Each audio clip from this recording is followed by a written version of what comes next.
শৈলী ব্যবহার করে খুব উচ্চাঙ্গের আরবি সাহিত্য দিয়ে একটি আয়াত নাজিল করেছেন। এই আয়াতটার নাম হচ্ছে আয়াতুল কুরসি। বিশ্বনবী বলেন, মান কারা আয়াতুল কুরসি দুবুরা কুল্লি সলাতিন মাকতুবাতিন লাম ইয়ামনাহু মিন দুখুলিল জান্নাতি ইল্লাল মাউত। প্রত্যেক ফরজ নামাজের পরে যে আয়াতুল কুরসি পড়বে তার জান্নাতে যাওয়ার ক্ষেত্রে আর কোনো বাধা থাকে না, একটা জিনিস ছাড়া, সেটা হচ্ছে মৃত্যু, মরণ। লোকটা মরে না তাই জান্নাতে যায় না, মরলেই জান্নাতি। সূরা হাশরের শেষ 3 আয়াতেও আল্লাহ তাআলা খুব চমৎকার ভাবে নিজের পরিচয় তুলে ধরেছেন। আওয়াজ করে পড়ুন সুবহানাল্লাহ। সূরা হাশরের শেষ 3 আয়াতের একটা বিশেষ ফজিলত আছে, এটা আপনারা পড়বেন। কি ফজিলত? বিষ্ণু ইসা ইসলাম বলেন, মান ক্বালা হিনা ইউসবিহু সালাসা মাররাতিন আউযু বিল্লাহিস সামিউল আলিমি মিনাশ শাইতানির রাজীম সুম্মা ক্বারা ثلاث آيات من آخر سورة الحشر وكل الله به 70,000 ملك يصلون عليه وإن مات في ذلك اليوم مات شهيدا। বিশ্বনবী মুহাম্মদুর রাসূলুল্লাহ সাল্লাল্লাহু আলাইহি ওয়াসাল্লাম ইরশাদ করেন, যে ব্যক্তি সকাল বেলা 3 বার তেলাওয়াত করবে আউযু বিল্লাহিস সামিউল আলিমি মিনাশ শাইতানির রাজীম, এরপরে সূরা হাশরের শেষ 3টি আয়াত তেলাওয়াত করবে, রব্বুল আলামিন ওই ব্যক্তির জন্য 70,000 ফেরেশতা নিয়োগ দিবেন যারা সারা দিন ওই লোকের জন্য মাগফিরাতের দোয়া করবে। শুধু এখানেই শেষ নয়, বিশ্বনবী ফরমান, ওয়া ইন মাতা ফি যালিকাল ইয়াউমি মাতা শাহীদান, ওই দিন যদি ওই ব্যক্তিটা ইন্তেকাল করে সে শহীদ হয়ে কিয়ামতের দিন আল্লাহর সামনে দাঁড়াবে।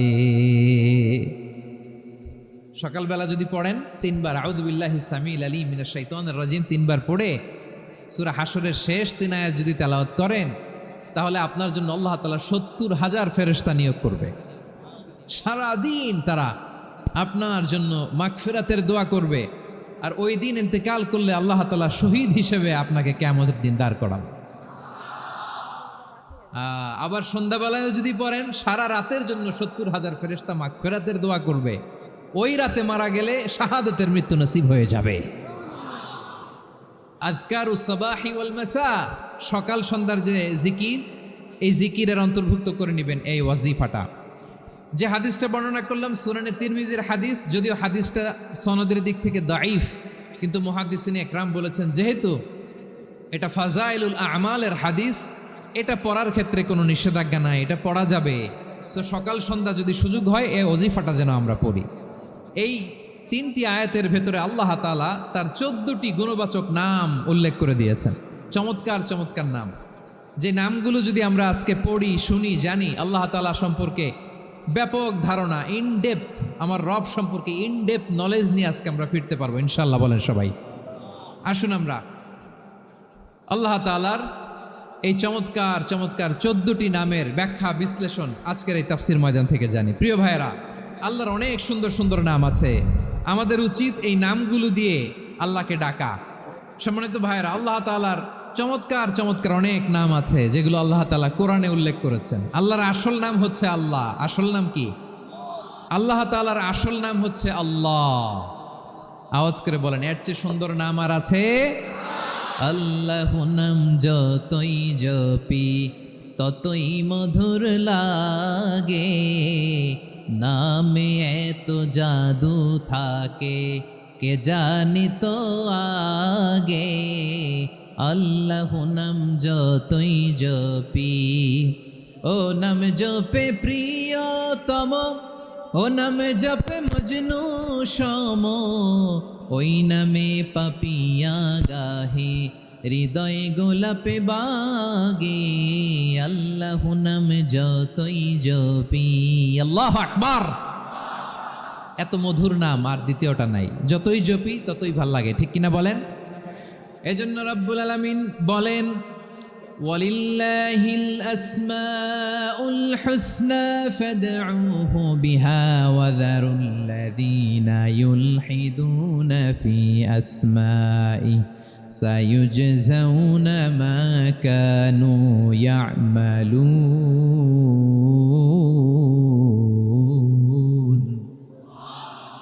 আল্লাহ বললেন আমার অনেক সুন্দর সুন্দর নাম আছে, অনেকগুলো গুণবাচক সুন্দরতম নাম আছে, তোমরা এই নামগুলো ধরে আমি আল্লাহরে ডাকো। আর যারা আমি আল্লাহর নামের বিকৃতি ঘটায় তাদেরকে তোমরা বর্জন করো।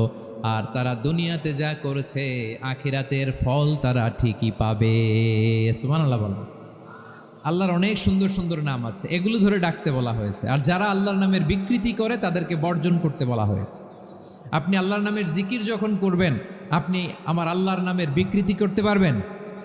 বারোয়াখালীর ভাইরা বুঝে থাকলে আওয়াজ দেন, আল্লাহর নামের বিকৃতি করা যাবে? আপনি যখন জিকির করবেন স্পষ্ট শব্দে আল্লাহর নামটা বোঝা যেতে হবে। সুবহানাল্লাহ, ওয়ালহামদুলিল্লাহ, লা ইলাহা ইল্লাল্লাহ, আল্লাহু আকবার একসাথে মিলিয়ে করেন, অথবা আলাদা আলাদা করেন, অথবা শুধু আল্লাহ আল্লাহ এই নামের জিকিরও যদি করেন স্পষ্ট বোঝা যাইতে হবে। আল্লাহর নামের বিকৃতি করা যাবে, কিন্তু আল্লাহর নামের বিকৃতি করে জিকির এ দেশে আছে না নাই? আছে। দেখবেন জিকিরের মধ্যে হুই হুই হুই হুই হুই এরকম করতেছে, আছে না নাই? সবাই মিলে লাফাচ্ছে, দফাচ্ছে, মাথা ঝুলাচ্ছে, আর কি কি যেন বলে, ওইটার মধ্যে আমি আল্লাহর নাম খুঁজে পাই না, এরকম আছে না নাই? হ্যাঁ, হই হই করে কিম্ভূত কিমাকার অদ্ভুত আওয়াজ করে তারা জিকির করে, সেখানে আল্লাহর নাম নাই। এই জিকির আল্লাহর কাছে গ্রহণযোগ্য হবে? আল্লাহ বলেন ওয়াযারুল্লাযীনা ইউলহিদুনা ফি আসমাইহি, খবরদার আমার নামের যারা বিকৃতি ঘটায় তাদেরকে তোমরা বর্জন করো। এজন্য জিকির যখন করব সুস্পষ্টভাবে আল্লাহ তাআলার নাম সেখানে থাকতে হবে, ঠিক কিনা বলেন? আবার আল্লাহ বলেন যেমন মনে চায় তেমন জিকির তোমরা করো না। ফাযকুরুল্লাহা কামা আল্লামাকুম মা লাম তাকুনু তা'লামুন, তোমরা জানতে না, আল্লাহ তোমাদের জানিয়েছেন কেমন করে আল্লাহর নামের জিকির করতে হয়, যেমন আল্লাহ শিখিয়েছেন তেমন করে আল্লাহরে ডাকো, ঠিক কিনা বলেন? আল্লাহ তাআলা যেমন শিখিয়েছেন তেমন ভাবে আল্লাহ তাআলাকে ডাকতে হবে, ঠিক ওই পদ্ধতিতে আল্লাহ তাআলার নাম জপতে হবে। কোন পদ্ধতিতে সেটাও আল্লাহ বলে দিচ্ছেন। আল্লাহ তাআলা বললেন ওয়াজকুর রাব্বাকা ফি নাফসিকা তাদাররুআন ওয়া খীফাতান ওয়া দুনাল জাহরি মিনাল কওলি বিল গুদুই ওয়াল আসাল ওয়া লা তাকুম মিনাল গাফিলিন, খবরদার আল্লাহর নামের জিকির করো, আল্লাহকে ডাকো। ফি নাফসিকা মনে মনে, তাদাররুআন সবিনয়ে, খীফাতান ভীত বিহবল চিত্তে, দুনাল জাহারি মিনাল কওল অনুচ্চ স্বরে অনুচ্চ আওয়াজে, এভাবে আল্লাহর ডাকলে সেই ডাকা কবুল করে নিবে কে? তাহলে আল্লাহকে জপতে হবে মনে মনে, সবিনয়ে, ভীত বিহবল চিত্তে, অনুচ্চ স্বরে, এভাবে জিকির করতে হবে। বিশ্ব ইসলাম এবং বিশ্বনবীর সাহাবারা ঠিক এই পদ্ধতিতে আল্লাহ তাআলাকে ডাকতেন। তাহলে এই যে আল্লাহ তাআলার সুন্দর সুন্দর নামগুলো আছে, এগুলো ধরে আমরা আল্লাহ তাআলার জিকির করব, তার প্রশংসা করব, তার পবিত্রতা বর্ণনা করব, তাহলে খুশি হবেন কে? বিষ্ণু ঈসা ইসলাম বলেন আশ-শাইতানু জাসিম আলা কলবি ইবনে আদম, শয়তান বনি আদমের কলবের মধ্যে এরকম খামচি মেরে বসে থাকে। খামচি বোঝেন তো? শয়তান বনি আদমের হৃদয়ে কলবে খামচি মেরে বসে থাকে। ফাইদা যাকারাল্লাহ খানাসা, যখন মানুষ আল্লাহর জিকির করে শয়তান দৌড়ে পালায়। ওয়াইদা গাফালা ওয়াসওয়াসা, আর মানুষ যখন অমনোযোগী হয়, গাফিল হয়, শয়তান আবার টেম্পটেশন দেয়, আবার ধোঁকা দেয়, আবার ওয়াসওয়াসা দেয়। এজন্য বিশ্বনবী বলতেন লা ইয়াজালু লিসানুকা রাতবান মিন যিকিরিল্লাহ, সব সময় প্রতি মুহূর্তে সর্বক্ষণে তোমার জিহ্বাটা আল্লাহর জিকির দিয়ে ভিজা রাখবা, আল্লাহর জিকির দিয়ে সিক্ত রাখবা, তাহলে কবুল করবে কে? সবাই পড়েন সুবহানাল্লাহ, আলহামদুলিল্লাহ, লা ইলাহা, সুবহানাল্লাহ, আলহামদুলিল্লাহ, লা ইলাহা ইল্লাল্লাহ, লা ইলাহা ইল্লাল্লাহু মুহাম্মাদুর রাসূলুল্লাহ সাল্লাল্লাহু আলাইহি ওয়াসাল্লাম। প্রিয় ভাইরা, আল্লাহ তাআলার অনেকগুলো নাম আছে। আল্লাহ তাআলার এই নামগুলো ধরে তার নাম আমাদের ডাকতে হবে, জপতে হবে। বিষ্ণু ইসলাম বলেন ইন্না লিল্লাহি তিসআতান ওয়া তিসঈনা ইসমান মিআতান ইল্লা ওয়াহিদা, আল্লাহর রয়েছে 99টা নাম, এক কম 100। এক কম, হ্যাঁ, আমরা বাংলায় বলি না যে এক কম 100, মানে আসলে কয়টা? 99টা। বিশ্বনবী বলেন আল্লাহর 99টা নাম আছে, মিআতান ইল্লা ওয়াহিদাম, এক কম 100। মান আহসাহা দাখালাল জান্নাহ, যে ব্যক্তি 99 নাম মুখস্থ করে তার সিনার ভেতরে রাখবে, আল্লাহ তাআলা তাকে জান্নাত দিয়ে ধন্য করে দেবে। এবার বলেন আল্লাহর নামগুলো জানার দরকার আছে না নাই? না, এই নামগুলো আমরা যোগ্য মুখস্থ করব। এই নামগুলো আগে আয়ত্ত করতে হবে। এই নামের যে অর্থ সেটা অনুধাবন করতে হবে। এই নামের যে দাবি সেটা মানতে হবে। সিবগাতাল্লাহ ওয়া মান আহসানু মিনাল্লাহি সিবগা ওয়া নাহনু লাহু আবিদুন। আল্লাহর রঙে রঙিন হইতে হবে। আমার আল্লাহ দয়ালু, আমরাও দয়ালু হতে হবে। আমার আল্লাহ সহনশীল, আমরাও সহনশীলতার চর্চা করতে হবে। আমার আল্লাহ মেহেরবান, আমরাও মেহেরবান হতে হবে। বিষ্ণু ঈসা ইসলাম আল্লাহর এই চমৎকার সুন্দরতম নামগুলো ধরে ধরে আল্লাহর কাছে চাইতেন। আপনি যখন দোয়া করবেন, আল্লাহর নামগুলো ধরে যদি দোয়া করেন, আল্লাহ ওই দোয়া ফিরায় দেয় না। সুবহানাল্লাহ বলেন। আপনি যদি দোয়ার মধ্যে বলেন ইয়া রহমান, ইয়া রহিম, ইয়া হাইয়্যু, ইয়া কাইয়্যুম, বিষ্ণু ঈসা ইসলাম এভাবে আল্লাহর নামগুলো ধরে ধরে জিকির করতেন, আল্লাহর নাম জপতেন। তিনি বলতেন আসআলুকা বিকুল্লি ইসমিন হুয়া লাক, আল্লাহ তোমার যত নাম আছে সব নামের ওসিলায় তোমার কাছে ফরিয়াদ করি, সব নামের ওসিলায়। আনসালতাহু ফি কিতাবিক, যে নাম তুমি তোমার কিতাবে নাজিল করেছো। আও আল্লামতাহু আহাদাম মিন খালকিক, অথবা তোমার কোনো সৃষ্টিকে তোমার নাম তুমি জানিয়েছো। আও ইস্তাসারতা বিহি ফি ইলমিল গায়বি ইনদাক, অথবা গায়েবের জ্ঞানে তুমি তোমার নিজের জন্য ওই নামগুলো সংরক্ষিত রেখে দিয়েছো। সব নামের ওসিলায় তোমার কাছে চাই। সুবহানাল্লাহ পড়েন। তার মানে আল্লাহ তোমার যে নামগুলো আমরা জানি এগুলার ওসিলায়ও চাই, যে নামগুলো আমরা জানি না সেগুলোর ওসিলায়ও চাই। আল্লাহর সব নাম আল্লাহ আমাদেরকে জানায় নাই, কিছু নাম জানিয়েছেন, কিছু নাম তিনি জানান নাই। সুবহানাল্লাহ বলেন। আল্লাহ তাআলা তার কিছু নাম কোরআনে উল্লেখ করেছেন, কিছু নাম স্পেশাল কিছু নবীদেরকে জানিয়েছেন, আর কাউকে জানান নাই। কিছু নাম তিনি কিয়ামতের দিন আমাদের সামনে প্রকাশ করবেন যে এইটাও আমার একটা নাম, এটা তোমরা কেউ জানতা না। সুবহানাল্লাহ, সারপ্রাইজ হিসেবে আল্লাহ তাআলা রেখে দিয়েছে, কেউ জানে না। কিয়ামতের দিন আল্লাহ তাআলা সেই নামগুলো জানাবেন। আর কিছু নাম আছে সেই নামগুলো আল্লাহ কোরআনেও বলে নাই, কোনো নবীরেও জানায় নাই, কিয়ামতের দিনও সারপ্রাইজ হিসেবেও জানাবে না। ওই নামগুলো স্বয়ং খোদ আল্লাহ ছাড়া কেউ জানে না। এজন্য বিশ্বনবী দোয়ার সময় বলতেন, আল্লাহ তোমার যে নামগুলো জানি, যে নামগুলো জানি না, সব নামের বরকতে তোমার দরবারে চাই, সব নামের ওসিলায় তোমার কাছে ফরিয়াদ করি। সুবহানাল্লাহ বলেন। আসুন আমরা শুরু করে দিই। আল্লাহ তাআলা বলছেন হুয়াল্লাহুল্লাযী লা ইলাহা ইল্লা হুয়া আলিমুল গায়বি ওয়াশ শাহাদাতি হুয়ার রহমানুর রহিম। আল্লাহ বলেন হুয়াল্লাহ, তিনি হলেন আল্লাহ, আল্লাযী লা ইলাহা ইল্লা হু, তিনি ছাড়া কোনো ইলাহ নাই। আছে নাকি? বারোয়াখালীবাসী আওয়াজ করে বলেন তো দেখি, আমাদের ইলাহ কয়জন? একজন হইলে ভালো না বেশি হইলে ভালো? ওয়া ইলাহুকুম ইলাহু ওয়াহিদুন লা ইলাহা ইল্লা হুয়ার রহমানুর রহিম। আল্লাহ বলেন তোমাদের ইলাহ হলো একজন, তিনি ছাড়া কোনো ইলাহ নেই, তিনি দয়াময়, তিনি মেহেরবান। ইলাহ যদি একজন না হয়ে দুইজন হতো, ঝামেলা আছে না নাই?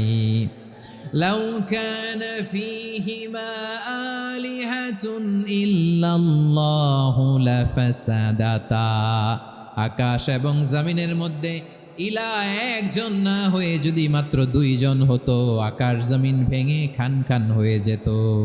আমাদের রব একজন হইলে ভালো না বেশি হইলে ভালো? কথা বুঝতেছেন?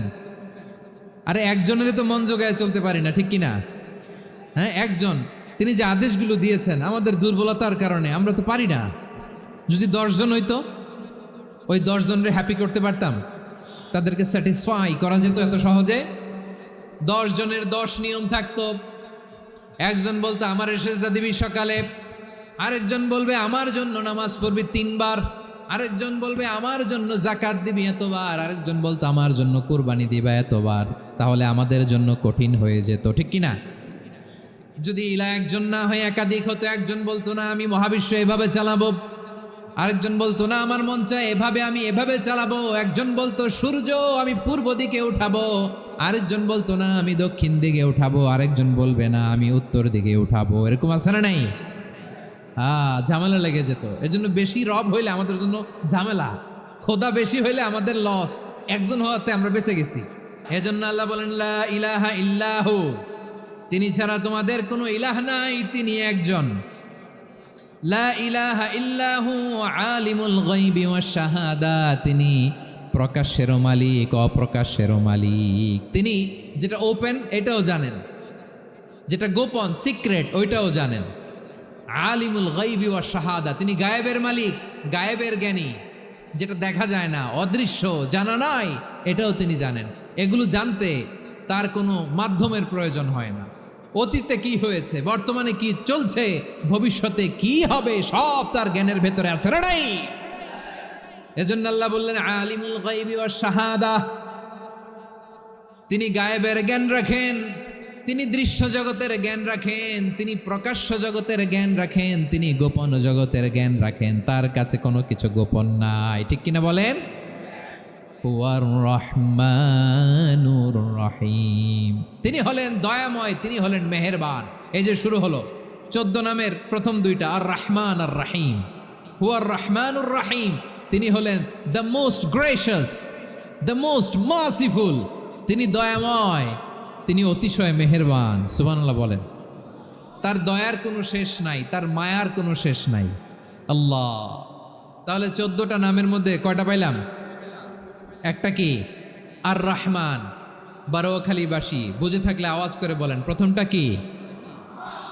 2 নাম্বার আর রাহিম। আওয়াজ করে বলেন 2 নাম্বার। আওয়াজ করে সবাই গলা ছেড়ে দিয়ে উত্তর দেন তো, প্রথম নামটা কি? দ্বিতীয় নামটা? আর রাহিম। রহমান আল্লাহর one of the major names, আল্লাহর মৌলিক নামগুলোর মধ্যে গুরুত্বপূর্ণ একটা নাম হচ্ছে রহমান। গুরুত্বপূর্ণ নাম কি? রহমান, দয়ার সাগর, মায়ার সাগর। রহমানুন ফিদ দুনিয়া ওয়া রহিমুন ফিল আখিরা, এই দুনিয়ার জন্য আল্লাহ রহমান, দুনিয়াতে আল্লাহ সবাইরে দয়া করে, কাফিররেও করে, মুসলিমরেও করে। আর আখিরাতের জন্য তিনি রহিম, সেখানে কাফির মুশরিকদের জন্য আল্লাহর পক্ষ থেকে কোনো দয়া থাকবে না। চিল্লায় বলেন ঠিক কি না? এজন্য আল্লাহ বললেন আমার মৌলিক একটা নাম হলো রহমান। আল্লাহর পরে অন্য কোনো নাম দিয়ে যদি তোমরা আমার নাম প্রকাশ করতে চাও, জপতে চাও, ডাকতে চাও, তোমরা রহমান নামে ডাকো। রব্বুল আলামিন ইরশাদ করেন, কুলিদুল্লাহ আউদুর রহমান আইয়াম্মা তাদউ ফালাহুল আসমাউল হুসনা। আমাকে আল্লাহ নামে ডাকো, কিংবা আমি আল্লাহকে রহমান নামে ডাকো, যে নামেই ডাকো না কেন আমার আছে অনেকগুলো সুন্দর সুন্দর নাম। যে নামেই ডাকো আমি শুনি, ডাকলেই আমি সাড়া দেই। সকালে ডাকলেও সাড়া দেই, দুপুরে ডাকলেও সাড়া দেই, মাঝরাতেও যদি আমরা বিপদে পড়ি ডাকলে আমাদের ডাকে সাড়া দেয় কে? সবাই বলুন তো, সাড়া দেয় কে? আবার বিশ্বনবী যখন মক্কায় দাওয়াত দিচ্ছিলেন, তিনি মাঝে মাঝে আল্লাহর নাম বলছিলেন, মাঝে মাঝে তিনি রহমান নাম বলছিলেন। যখন তিনি বললেন ওয়াইদা কিলা লাহুমুসজুদু লিররহমানি ক্বালু ওয়ামার রহমান। বিশ্বনবী মক্কায় যখন মক্কার কাফিরদেরকে, কুরাইশদেরকে বলল তোমরা রহমানকে সেজদা দাও, রহমানের ইবাদত করো, রহমানের জন্য সেজদায় লুটিয়ে পড়ো, মক্কাবাসী বলে রহমান আবার কে? রহমান রে তো চিনি না। রহমানকে? আল্লাহ চিনি, রহমান চিনি না। মক্কাবাসী কি বলে? কারে চিনে? আল্লাহরে চিনে। কারে চিনে না? রহমান কে তো চিনি না। রহমান আবার কোত্থেকে আসলো? কে Rahman? Who is this Rahman? যখন তারা বলে রহমান রে চিনি না, আল্লাহর গায়রতে আঘাত লেগেছে। আল্লাহ বলে রহমান রে চিনো না, না? তাদেরকে চিনানোর জন্য আল্লাহ ৭৮ আয়াত বিশিষ্ট আর রহমান নামে কোরআনে একটা সূরা নাজিল করেছেন। যখন মক্কার কুরাইশরা বলে আল্লাহ চিনি, রহমান চিনি না, আল্লাহ বলে রহমান রে চিনো না, তাহলে চিনে নাও। রহমান নামে তিনি ৭৮ আয়াত বিশিষ্ট কালামুল্লাহ মাজিদে একটা গোটা সূরাই নাজিল করে দিয়েছেন। তিনি নাজিল করলেন আর রহমানু আল্লামাল কুরআনা খালাকাল ইনসানা আল্লামাহুল বায়ান। দয়াময় রহমান শেখালেন কোরআন, বানালেন ইনসান, শেখালেন বায়ান। দয়াময় রহমান শেখালেন কোরআন, বানালেন ইনসান, শেখালেন বায়ান। দয়াময় রহমান শেখালেন কোরআন, বানালেন ইনসান, শেখালেন বায়ান। আল্লাহ বলে রহমান কারে বলে চেনো না, শুনে নাও। ৭৮ আয়াত বিশিষ্ট গোটা একটা সূরাই নাজিল করে দিলাম, সূরাত আর রহমান। আর রহমান তিনি দয়ালু, আল্লামাল কোরআন, তিনি মানুষকে কোরআন শিখিয়েছেন। খালাকাল ইনসান, মানুষ বানিয়েছেন। আল্লামাহুল বায়ান, মানুষকে কথা বলা বর্ণনা করা শিখিয়েছেন। পড়েন সুবহানাল্লাহ। গোটা একটা সূরাই নাজিল করেছেন, সূরাত আর রহমান। আমার বারোয়াখালীর ভাইয়েরা, তার নাম হচ্ছে আর রহমান আর রাহিম, মানে দয়াময়, মেহেরবান। তার দয়া যে কত বেশি আপনি কল্পনাও করতে পারবেন না, আপনি কল্পনাতেও আনতে পারবেন না তার দয়া কত বেশি। বিষ্ণু ইসা ইসলাম ফরমান, লাম্মা কদাল্লাহুল খালকা কাতাবা ইনদাহু ফাওকা আরশিহি। আল্লাহ যখন মহাবিশ্বের সব সৃষ্টি করে সারলেন, তিনি আরশের উপরে লিখলেন সাবাকাত রাহমাতি গাদাবি। সাবাকাত রাহমাতি গাদাবি কোথায় লিখছে? আরশের উপরে আল্লাহ লিখলেন সাবাকাত রাহমাতি গাদাবি। এর মানে হলো আমার দয়ার কাছে আমার রাগ কিংবা ক্রোধ পরাজয় বরণ করেছে। মানে আমি আল্লাহর দয়া আছে, আবার আমি আল্লাহর ক্রোধ বা রাগ আছে, কিন্তু আমি আল্লাহর রাগের চেয়ে দয়া বেশি। আল্লাহর যদি রাগ থাকতো আমরা বাঁচতে পারতাম? যে পরিমাণে আকাম কুকাম আমরা করি, অপকর্ম করি, অন্যায় করি, জুলুম করে জুলুমের আড্ডাখানা বানিয়ে রেখেছি গোটা দুনিয়াকে, আল্লাহ যদি মুহূর্তে মুহূর্তে রেগে যেতেন আমরা বাঁচতে পারতাম? মহাবিশ্ব সৃষ্টির পরেই তিনি আরশের উপরে লিখেছেন সাবাকাত রাহমাতি গাদাবি, মানে আমি আমার দয়ার কাছে আমি আল্লাহর ক্রোধ, রাগ, ক্ষোভ এটা পরাজিত হয়েছে। সুবহানাল্লাহ বলেন। আবার বিষ্ণু বললেন জাআলাল্লাহুর রাহমাতা মিয়াতা জুজ। আল্লাহ দয়ার ভালোবাসাকে ১০০ টুকরা করলেন। ৯৯ টুকরা দয়া মায়া ভালোবাসা আল্লাহ নিজের কাছে রেখে দিলেন, আর ১ টুকরা দয়া মায়া ভালোবাসা আল্লাহ গোটা বিশ্বের সবার মাঝে ঢেলে দিলেন। দয়া মায়া ভালোবাসা ১০০ টুকরা করে আল্লাহ নিজের কাছে রাখছেন কয় টুকরা? ৯৯ টুকরা। আর গোটা বিশ্বের সবার মাঝে ভাগ করে দিয়েছেন কয় টুকরা? এবার এই ১ টুকরার নমুনা দেখেন তো পৃথিবীতে। স্বামী স্ত্রীর জন্য কত ভালোবাসা, বন্ধু বন্ধুর জন্য কত ভালোবাসা, গার্লফ্রেন্ড বয়ফ্রেন্ডের জন্য গলায় ফাঁস লাগায়, আছে না নাই? ভালোবাসারে আল্লাহ ১০০ টুকরা করেছেন। ৯৯ টুকরা ভালোবাসা আল্লাহ নিজের জন্য রেখেছেন, ১ টুকরা আমাদের সবাইকে ভাগ করে দিয়েছেন। যত পাখি আছে পৃথিবীতে, যত মাছ আছে, যত প্রাণী আছে, যত মানুষ আছে, যত জিন আছে, আমরা সবাই মিলে পেয়েছি ভালোবাসার কয় টুকরা? আর আরশে আজিমের অধিপতি আল্লাহ, তিনি তার কাছে ভালোবাসা রেখে দিয়েছেন কয় টুকরা? আল্লাহ তুমি দয়ার সাগর রহমানুর রহিম, তোমার দয়ায় পূর্ণ আমার সারা নিশিদিন। সবাই পড়েন আল্লাহ তুমি দয়ার সাগর রহমানুর রহিম, তোমার দয়ায় পূর্ণ আমার সারা নিশিদিন। আল্লাহ বলেন রাহমাতি ওয়াসিআত কুল্লা শাই। গোটা বিশ্বের সব জায়গায় আমি আল্লাহর রহমত বিস্তৃত, এমন কোন জায়গা নাই যেখানে আমি আল্লাহর রহমত নাই। ঠিক কিনা বলেন? এমন কোন জায়গা নাই আমি আল্লাহর রহমত নাই। আমি আল্লাহর রহমত ছাড়া গাছের একটা পাতা নড়ে না। আমি আল্লাহর দয়ার রহমত ছাড়া গাছের একটা পাতা পড়ে না। আমি আল্লাহর দয়ার রহমত ছাড়া আকাশ থেকে ১ ফোঁটা বৃষ্টি ঝরে না। তিনি হলেন রহমান, তিনি হলেন রাহিম। আল্লাহরে চিনতেছেন? আলোচনার বিষয় কি? আসুন আমাদের রবকে চিনি। তিনি হলেন আর রহমান, তিনি হলেন আর রাহিম। তার দয়ার কোনো শেষ নাই, তার মায়ার কোনো শেষ নাই। বনি ইসরাইলের এক লোক ৫০০ বছর আল্লাহর ইবাদত করেছে। কয় বছর? কোথায় জানেন? সাগরের মাঝখানে এক পাহাড়। ওই পাহাড়ের উপরে বসে 500 বছর টানা আল্লাহর ইবাদত, দিনে আর রাতে একবার করে নিচে নামতেন। সেখানে আল্লাহ তাআলা পাথরের ভেতর থেকে তার জন্য মিঠা পানির ব্যবস্থা করে দিয়েছেন, আর একটা ডালিম গাছের ব্যবস্থা করে দিয়েছেন। সকালে নামলে একটা টসটসে ডালিম, রাতে নামলে টসটসে ডালিম। এগুলো খেয়ে খেয়ে 500 বছর সে আল্লাহর ইবাদত করেছে। আর সে আল্লাহর কাছে বলেছে, আল্লাহ আমি যখন মারা যাব সেজদারত অবস্থায় যেন মারা যাই।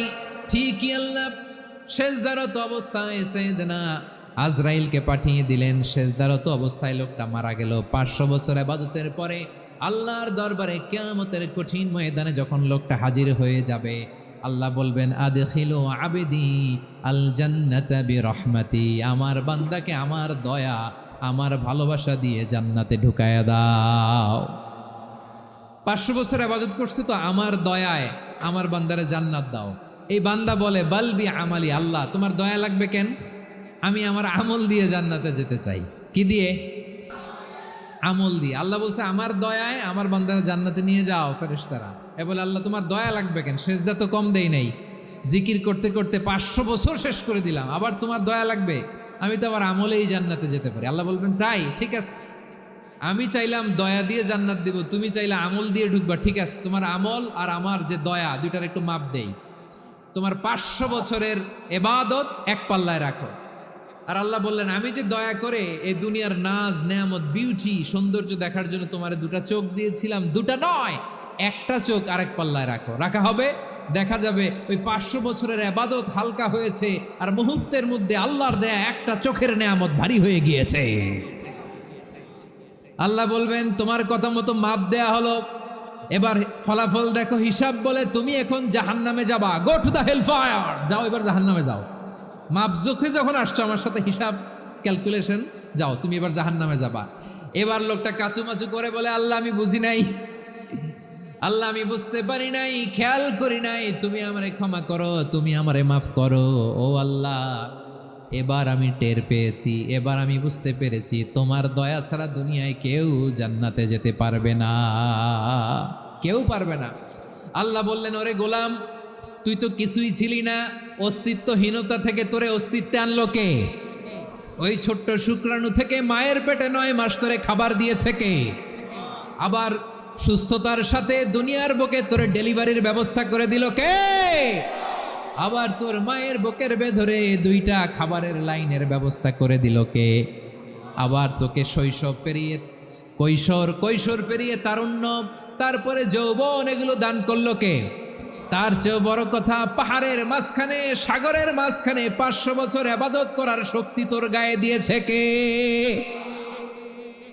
এই সাগরের মধ্যে লোনা পানি, লবণের পানি মুখে দেয়া যায় না, সেখান থেকে আমি পাহাড়ের ভেতর থেকে মিঠা পানির ব্যবস্থা করে দিলাম। ওই জায়গায় তোরে রিজিকের বন্দোবস্ত করলো কে? সকাল বিকাল 2 বেলা টসটসে ডালিম খাওয়ার ব্যবস্থা করে দিল কে?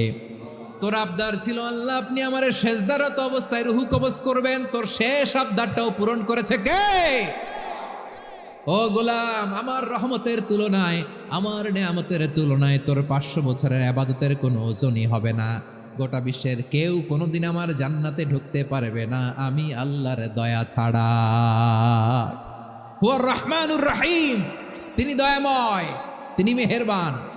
জিব্রাইল আলাইহিস সালাম বিশ্বনবীর এই লম্বা হাদিসটা যখন শোনালেন, আমি যা যা বলছি এটা বিশাল এক হাদিসের অনুবাদ, বললেন, ইয়া মুহাম্মদ, এই দুনিয়ার সবটাই চলে আল্লাহর রহমত দিয়ে। তখন বিশ্বনবী সাহাবাদের বললেন, ও সাহাবারা শোনো, আল্লাহর জান্নাতে কেউ কোনোদিন প্রবেশ করতে পারবে না তার রহমত ছাড়া। সাহাবারা বললেন, ইয়া রাসূলুল্লাহ, আপনিও না, আপনিও কি আল্লাহর রহমত ছাড়া প্রবেশ করতে পারবেন না? বিশ্বনবী বললেন, না আমিও না, আমি বিশ্বনবীও আল্লাহর জান্নাতে আল্লাহর রহমত ছাড়া ঢুকতে পারবে না। তবে কিয়ামতের দিন আল্লাহর রহমত আমার চারদিকে বেষ্টনী দিয়ে থাকবে।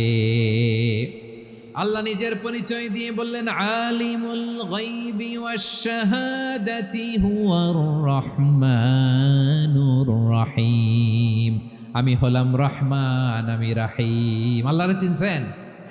তিনি দয়ার সাগর, তিনি মায়ার সাগর।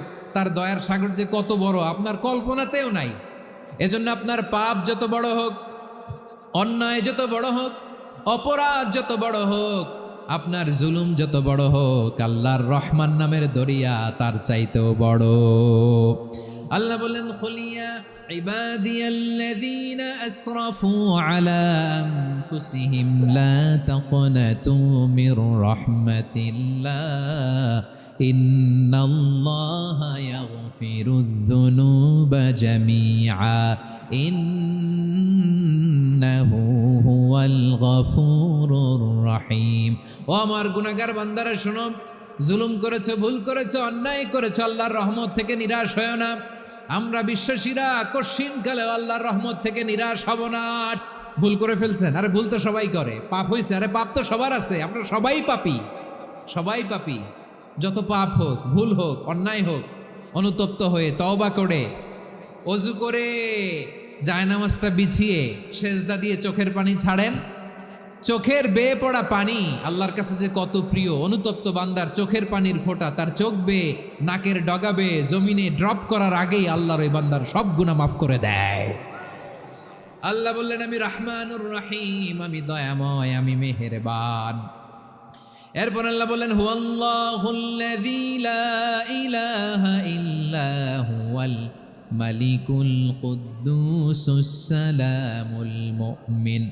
ওয়াল্লাহুল্লাযী, তিনি এমন আল্লাহ, লা ইলাহা ইল্লাহু, তিনি ছাড়া কোনো ইলাহ নাই, আল মালিক, তিনি হলেন আল মালিক। দুইটা শেষ, আর রহমান আর রাহিম শেষ। এবার আল্লাহ 3 নম্বর গুণবাচক নামের পরিচয় দিচ্ছেন। আল্লাহ বলছেন আমি হচ্ছি আল মালিক, মানে সম্রাট। আল মালিক মানে হচ্ছে the king, the king of kings, সব রাজার বড় রাজা, মহারাজা।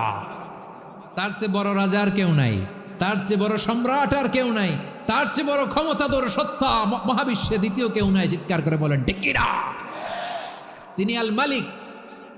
আল মালিক মানে ক্ষমতাধর, ক্ষমতার মালিক, রাজা ধীরাজ বাদশাহ। তার ক্ষমতা আর আমাদের ক্ষমতা একরকম নাকি? আমাদের দুনিয়াতে ক্ষমতা অস্থায়ী ক্ষমতা, ঠিক কিনা বলেন? আইজ আছে কাল নাই, এরকম না ক্ষমতা?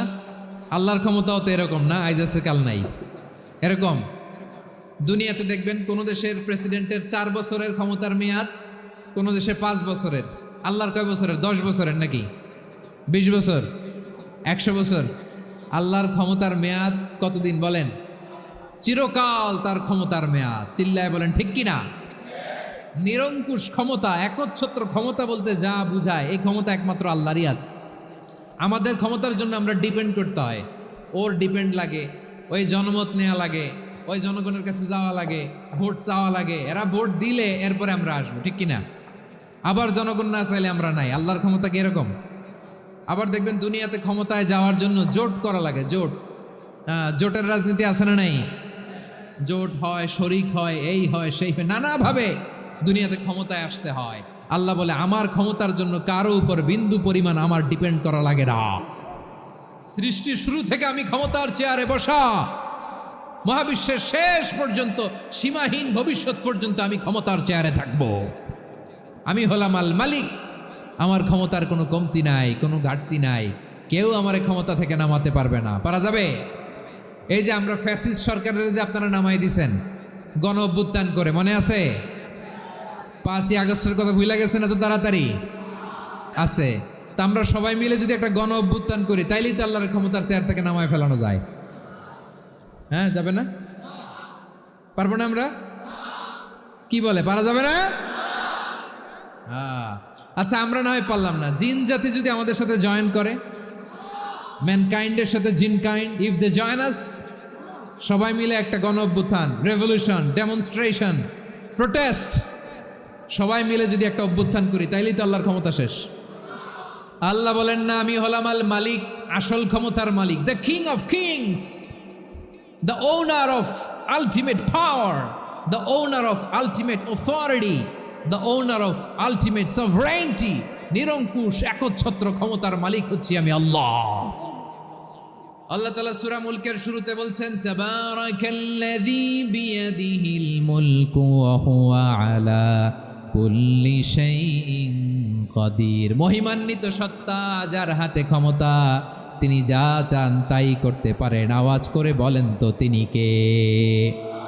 আবার আল্লাহ বলেন কুলিল্লাহুম্মা মালিকাল মুলকি তুতিল মুলকা মান তাশাউ ওয়া তানজিউল মুলকা মিম্মান তাশা ওয়া তুইজ্জু মান তাশা ওয়া তুযিল্লু মান তাশা বিয়াদিকাল খায়র ইন্নাকা আলা কুল্লি শাইইন কাদির। আল্লাহু আকবার। এ নবী আপনি বলুন, আল্লাহুম্মা মালিকাল মুলক, আল্লাহ আপনি ক্ষমতার মালিক। তুতিল মুলকা মান তাশা, যাকে চান তারে ক্ষমতার চেয়ারে বসান। ওয়া তানজিউল মুলকা মিম্মান তাশা, যাকে চান তাকে ক্ষমতার চেয়ার থেকে ছুঁড়ে ফেলে দেন। তিনি কে? ক্ষমতার চেয়ারে বসায় কে? আবার মনে চাইলে আস্থা করে ছুঁড়ে নিক্ষেপ করেন, তিনি কে? আবার আল্লাহ বললেন, ওয়ালাম ইয়াকুল্লাহু শারীকুন ফিল মুলকি, আমার ক্ষমতায় কোনো শরিক নাই, কোনো জোট নাই, কোনো পার্টনার নাই, কোনো অংশীদার নাই। আবার আমি চলে গেলে আমার ক্ষমতার দাবিদারও কেউ নাই। এই দুনিয়াতে রাজা মারা গেলে পরে রাজা কে হয়? রাজার ছেলে রাজা, ঠিক কিনা বলেন? আল্লাহ চলে গেলে আরেকজন বসবে নাকি? এরকম না, তার ক্ষমতার সাথে দুনিয়ার ক্ষমতার কোনো মিলই নাই। এজন্য তিনি তার নাম দিয়েছেন আল মালিক, the owner of power, the owner of ultimate power and sovereignty, the king of kings, সব রাজার বড় রাজা, মহারাজা আল মালিক। তিনি হচ্ছেন আল্লাহ, তিনি আসল ক্ষমতার অধিকারী। দুনিয়াতে যে আমরা ক্ষমতা নিয়ে কামড়াকামড়ি করি, মারামারি করি, কিয়ামতের দিন আল্লাহ জিজ্ঞেস করবেন, কই তোদের ক্ষমতা আজকে বল। কিয়ামতের সময় সব মানুষগুলো যখন ইন্তেকাল করবে, সব জিনেরা যখন ইন্তেকাল করবে, সব ফেরেশতারা যখন ইন্তেকাল করবে, বাকি থাকবে মালাকুল মাউত। মালাকুল মাউত এসে বলবে, আল্লাহ আপনার কথা মতো সবাই শেষ, মানুষগুলো নাই, জিনগুলো নাই, আমার সতীর্থ ফেরেশতাগুলো নাই, মহাবিশ্বে আর কেউ নাই। আল্লাহ বলে, এখন কে আছে? মালাকুল মাউত বলবে, আল্লাহ তুমি আছো আর আমি। তুমি তো আল হাইয়্যু আল কাইয়্যুম, অবিনশ্বর, শাশ্বত, চিরঞ্জীব, কোনোদিন মরবা না। তুমি আছো আর তোমার গোলাম আমি আছি আজরাইল। মহাবিশ্বে কয়জন আছে? মাত্র এক হচ্ছেন, আর হচ্ছে মালাকুল মাউত। আল্লাহ তুমি আছো আমি আছি। আল্লাহ বলবে, ঠিক আছে, এবার তোমার মরণের পালা। মুত ইয়া মালাকাল মাউত, হে মৃত্যুর ফেরেশতা তুমি মরো। মালাকুল মাউত আল্লাহর আদেশ বাস্তবায়ন করতে যে বিকট একটা চিৎকার দিয়ে মৃত্যুবরণ করবে। ওই চিৎকার দুনিয়ার মানুষেরা, চিৎকারের আওয়াজ যদি দুনিয়ার মানুষেরা শুনতে পেত, দুনিয়ার মানুষের প্রত্যেকের কানের পর্দা ফেটে মুহূর্তের মধ্যে সব লাশ হয়ে জমিনে পড়ে রইত। ভয়ঙ্কর চিৎকার দিয়ে মালাকুল মাউত বিদায় নেবে, কেউ নাই। এবার বলেন তো, মহাবিশ্বে মহাশূন্য, কেউ নাই, উপরে নিচে, সামনে পেছনে, ডানে বায়ে কোনো সত্তা, কোনো জীবিত সত্তা আর আছে? একজন ছাড়া, তিনি কে? কুল্লু মান আলাইহা ফানি ওয়া ইয়াবকা ওয়াজহু রাব্বিকা যুল জালালি ওয়াল ইকরাম। পড়েন, ফাবিআইয়ি আলাই রাব্বিকুমা তুকাজ্জিবান। কেউ থাকবে না একজন ছাড়া, মহাবিশ্বে কেউ নাই একজন সত্তা ছাড়া। আওয়াজ করে বলেন, তিনি কে? এবার আল্লাহ ডেকে বলবেন, লিমানিল মুলকুল ইয়াউম, লিমানিল মুলকুল ইয়াউম,